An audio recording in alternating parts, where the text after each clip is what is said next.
Hi friends, welcome to biology for DSC. వృక్ష శరీర ధర్మశాస్త్రం పార్ట్ 1-2 వీడియోల్లో మనం ఇంట్రడక్షన్ పార్ట్ చూసాం కదా, సర్ జగదీష్ చంద్రబోస్ గురించి. ఈ వీడియోలో మనం ఇది పార్ట్ 3 వీడియో.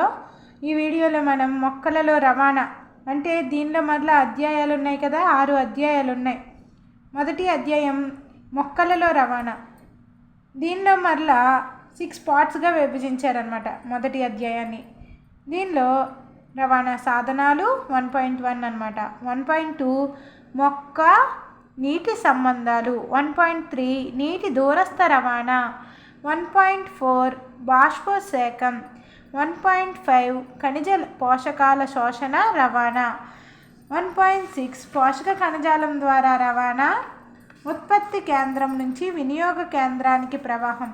ఈ టాపిక్స్ గురించి ఈ మొక్కలలో రవాణా అనే అధ్యాయంలో చదువుతాం మనం. ఇప్పుడు లెసన్లోకి వెళ్ళిపోదాం. జంతువుల కన్నా మొక్కలు అణువులను చాలా దూర భాగాలకు పంపించవలసి ఉంటుంది. అవును కదా, మొక్కలు చాలా పొడవుగా పెరుగుతాయి కాబట్టి జంతువుల కన్నా మొక్కలు అణువులను చాలా దూర భాగాలకి పంపించవలసి ఉంటుంది. అదే కాక వాటిలో ప్రసరణ వ్యవస్థ ఉండదు. అవును, ఇక్కడ మొక్కలలో ప్రసరణ వ్యవస్థ ఉంటుందా? మనకులాగా రక్త ప్రసరణ వ్యవస్థ అటువంటివి ఉండదు. ఇంకా ప్రసరణ వ్యవస్థ ఉండదు. వేర్లు పీల్చుకున్న నీరు పెరుగుతున్న కాండంతో పాటు మొక్క అన్ని భాగాలకు చేరవలసి ఉంటుంది. వేర్లు పీల్చుకున్న నీరు పెరుగుతున్న కాండంతో పాటు మొక్క యొక్క అన్ని భాగాలకి చేరవలసి ఉంటుంది. అట్లే పత్రాలలో తయారైన ఆహారము భూమిలో లోతుగా పాతుకున్న వేరు కొనలకు ఇతర మొక్క భాగాలకు ప్రయాణించవలసి ఉంటుంది. అదేవిధంగా పత్రాలలో తయారైన ఆహారము పత్రాల నుంచి ఎక్కడికి వెళ్ళాలి? భూమిలో లోపలికి లోతుగా పాతుకున్న వేర్ల కొన వద్దకు వెళ్ళాలి. ఇతర మొక్క భాగాలకు కూడా ప్రయాణించవలసి ఉంటుంది. స్వల్ప దూరాల మధ్య చలనాలు అంటే కణాంతర్గతంగా త్వచాల ద్వారా కణజాలంలో కణకణానికి కూడా జరుగుతూ ఉంటాయి. స్వల్ప దూరాల మధ్య చలనం ఏంటి? స్వల్ప దూరాలు అంటే మనలో పక్కపక్క కణాల మధ్య ఉండే చలనాలు అనమాట. కణంలో త్వచాల ద్వారా, అదేవిధంగా కణజాలంలోని కణకణానికి కూడా జరుగుతూ ఉంటాయి స్వల్ప దూరాల మధ్య చలనాలు. మొక్కలలో జరిగే రవాణా ప్రక్రియలను అర్థం చేసుకోవడానికి వృక్ష కణ నిర్మాణము, వృక్ష దేహము, అంతర్నిర్మాణాన్ని స్థూలంగా గుర్తు తెచ్చుకోవాలి. మొక్కలలో జరిగే రవాణా ప్రక్రియను అర్థం చేసుకోవడానికి మనం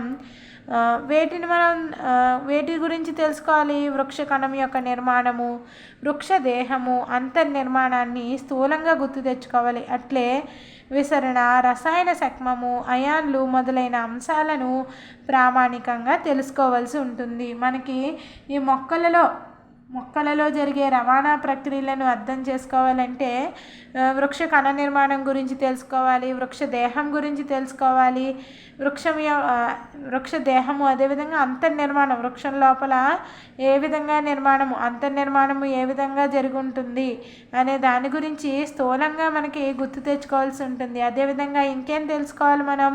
విసరణ, రసాయనిక సక్మము, అయాన్లు మొదలైన అంశాలను ప్రామాణికంగా తెలుసుకోవలసి ఉంటుంది. విసరణ, రసాయనిక సక్మం, అయాన్లు మొదలైన అంశాలను ప్రామాణికంగా తెలుసుకోవలసి ఉంటుంది. పదార్థాల చలనాలను చర్చించేటప్పుడు మనం ముందుగా ఏ రకం చలనం గురించి, ఏ రకం పదార్థాల గురించి చెప్తున్నామో వివరించాలి. ఒక పుష్పించే మొక్కలో నీరు, ఖనిజ పోషకాలు, కర్బన పోషకాలు, వృద్ధి నియంత్రకాలు లాంటి పదార్థాలు రవాణా చెందవలసి ఉంటుంది కదా. పుష్పించే మొక్కలో ఏమేమి రవాణా చెందాలి? నీరు రవాణా చెందాలి, ఖనిజ పోషకాలు రవాణా చెందాలి, కర్బన పోషకాలు రవాణా చెందాలి, వృద్ధి నియంత్రకాలు లాంటి పదార్థాలు రవాణా చెందవలసి ఉంటుంది. తక్కువ దూరాల మధ్య పదార్థాల చలనం విసరణ సక్రియ విధానంలో జరిగే కణద్రవ్య ప్రవాహ పద్ధతుల్లో జరుగుతుంది. తక్కువ దూరాల మధ్య పదార్థాల చలనం ఏ విధంగా జరుగుతుంది? పదార్థాల చలనం అదేవిధంగా విసరణ సక్రియ విధానంలో జరిగే కణద్రవ్య ప్రవాహ పద్ధతుల్లో జరుగుతుంది. ఎక్కువ దూరాల మధ్య జరిగే రవాణా నాళికా వ్యవస్థ ద్వారా జరుగుతుంది. తక్కువ దూరాల మధ్య జరిగే చలనం ఎలా ఉంటుంది? విసరణ సక్రియ విధానంలో జరిగే కణద్రవ్య ప్రవాహ పద్ధతుల్లో జరుగుతుంది అనమాట. తక్కువ దూరంలో జరిగే రవాణా తక్కువ దూరాల మధ్య పదార్థాల చలనం విసరణ సక్రియ విధానంలో జరిగే కణద్రవ్య ప్రవాహ పద్ధతులలో తక్కువ దూరాల మధ్య పదార్థాల చలనం అనేది విసరణ సక్రియ విధానంలో జరిగే కణద్రవ్య ప్రవాహ పద్ధతుల్లో జరుగుతుంది. ఎక్కువ దూరాల మధ్య జరిగే రవాణా నాళికా వ్యవస్థ దారువు పోషక కణజాలం ద్వారా జరుగుతుంది. దీనినే స్థానాంతరణ అంటాం. ఎక్కువ దూరాల మధ్య జరిగే రవాణా నాళికా వ్యవస్థ దారువు పోషక కణజాలం ద్వారా జరుగుతుంది. దీనినే స్థానాంతరణ అంటాం. ఇక్కడ పరిగణించవలసిన మరొక ముఖ్య అంశం ఏమిటంటే రవాణా జరిగే దిశ.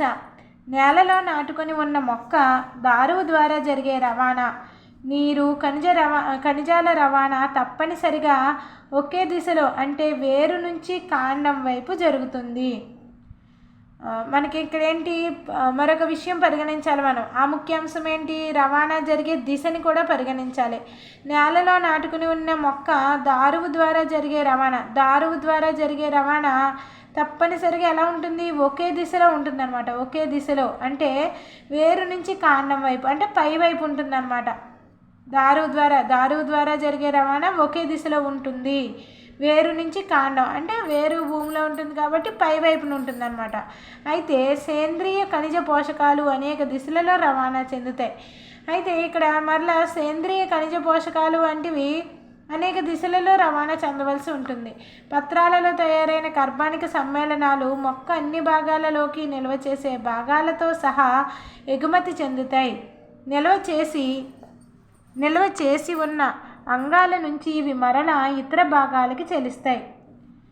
ఇక్కడ మనం ఏమనుకున్నాం? దారువు ద్వారా ఏమో వేర్ల నుంచి కాండం వైపుగా ఒకే దిశలో ప్రయాణిస్తాయి అనుకున్నాం. అదేవిధంగా సేంద్రియ ఖనిజ పోషకాలు కూడా అనేక దిశలలో రవాణా చెందాలి. అదేవిధంగా పత్రాలలో తయారైన కర్బనిక సమ్మేళనాలు గ్లూకోజ్ వంటివి మొక్క యొక్క అన్ని భాగాలలోనికి నిల్వ చేసే భాగాలతో సహా ఎగుమతి చెందుతాయి. నిల్వ చేసి ఉన్న అంగాల నుంచి ఇవి మరలా ఇతర భాగాలకు చెల్లిస్తాయి. ఖనిజ పోషకాలు వేర్ల ద్వారా శోషణ చెంది కాండం పత్రాలు వృద్ధి చెందే భాగాలలోకి ఊర్ధ్వముఖంగా రవాణా చెందుతాయి. ఖనిజ పోషకాలు అనేవి వేర్ల ద్వారా శోషణ చెంది కాండము పత్రాలు వృద్ధి చెందే భాగాలలోకి ఊర్ధ్వముఖంగా అంటే పైవైపుగా రవాణా చెందుతాయి. ఏదైనా మొక్క భాగము జీర్ణతకు గురి అయినప్పుడు పోషకాలు ఆ భాగం నుంచి తొలగించబడి వృద్ధి చెందుతున్న ప్రాంతాలకు చెల్లిస్తాయి. హార్మోన్లు లేదా వృద్ధి నియంత్రకాలు ఇతర రసాయన ప్రేరణలు కూడా అతి తక్కువ మోతాదులో ధ్రువధర్మాన్ని పాటించి ఏకదిశా విధానంలో అవి ఉత్పత్తి చెందిన భాగాల నుంచి ఇతర భాగాలకు రవాణా చెందుతాయి.